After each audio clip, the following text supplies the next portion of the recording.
কি দেখেই তো জিভে জল চলে আসলো, তাই না? যারা শুটকি লাভার আছে তাদের কাছে এটা দেখলে অবশ্যই জিভে জল আসবে, স্বাভাবিক।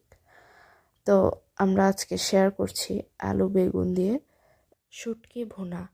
তো আমার মা প্রথমে পাটায় রসুন, কাঁচামরিচ, পেঁয়াজ এবং শুটকিটাকে বেটে নেবে।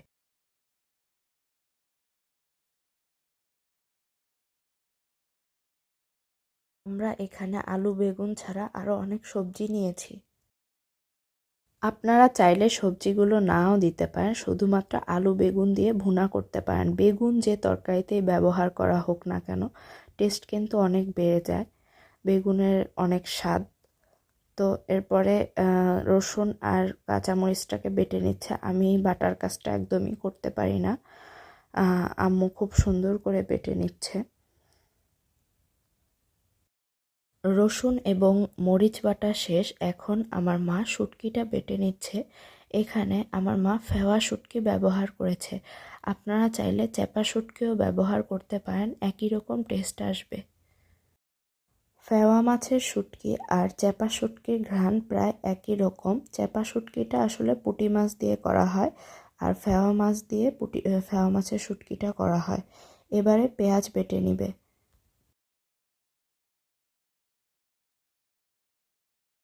বাটা শেষ, এখন দিয়ে দিতে হবে সব রকম গুঁড়া মশলা। প্রথমে দিয়ে দেওয়া হলো হলুদের গুঁড়া, তারপরে দিতে হবে লাল মরিচের গুঁড়া, তারপরে পরিমাণ মতো লবণ দিয়ে এই মশলাটাকে মিশিয়ে একপাশে রেখে দিতে হবে। এবার একটি কড়াইতে তেল দিয়ে দিতে হবে। তেল গরম হয়ে গেলে ওই যে বেটে রাখা ওই মশলাটা ভালোভাবে খুন্তির সাহায্যে মিশিয়ে নিতে হবে। বাটা মশলার স্বাদই অন্যরকম হয়।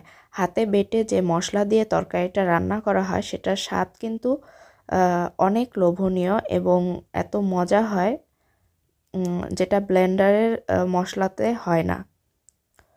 তো তারপরে এই যে তেলের সঙ্গে ভালো করে মিশিয়ে নেওয়া হলো। এবার সামান্য একটু পানি দিয়ে কষিয়ে নিতে হবে মশলাটাকে। দেশে এবং দেশের বাহিরে যারা যেখান থেকেই আমার ভিডিওটি দেখছেন না কেন, আমার চ্যানেলটি সাবস্ক্রাইব করবেন, লাইক কমেন্ট শেয়ার করবেন। কষাতে কষাতে মশলা থেকে এক পর্যায়ে তেল ছেড়ে দেবে, তখন আলু বেগুন আর আমরা যা যা সবজি দিয়েছি সেগুলো দিয়ে দিতে হবে। দিয়ে ভালোভাবে মশলার সঙ্গে বেগুন আলুকে মিশিয়ে নিতে হবে। গরম ভাতের সঙ্গে এই রেসিপিটা খুব মজা লাগে, ঝাল ঝাল হয়, খুব ভালো লাগে খেতে। মিশিয়ে নেওয়া হয়ে গেছে, এবার ঢাকনা দিয়ে ঢেকে দিতে হবে যাতে সবজিগুলো সিদ্ধ হয়। আবারও কিছুক্ষণ পর ঢাকনা তুলে খুন্তির সাহায্যে নেড়ে দিতে হবে সবজিগুলোকে। এভাবেই খুন্তির সাহায্যে মিশিয়ে মিশিয়ে সবজিগুলোকে কষিয়ে নিতে হবে। তারপরে পানি দিয়ে দিতে হবে পরিমাণ মতো যাতে সবজিটা সিদ্ধ হয়। তারপর পানি দিয়ে ঢেকে দিতে হবে। আপনারা বাসায় একবার হলেও এভাবে ট্রাই করবেন, খুব মজা লাগে খেতে।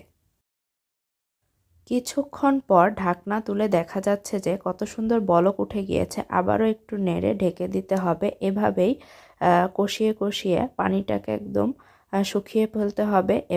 আস্তে আস্তে পানি টেনে যাবে, একদম আঠা আঠা একটা ভাব হবে, তখন তরকারিটাকে নামিয়ে ফেলতে হবে। এই যে আমাদের রান্না কমপ্লিট। আপনারা বাসায় একবার হলেও এভাবে ট্রাই করে দেখবেন। আল্লাহ হাফেজ।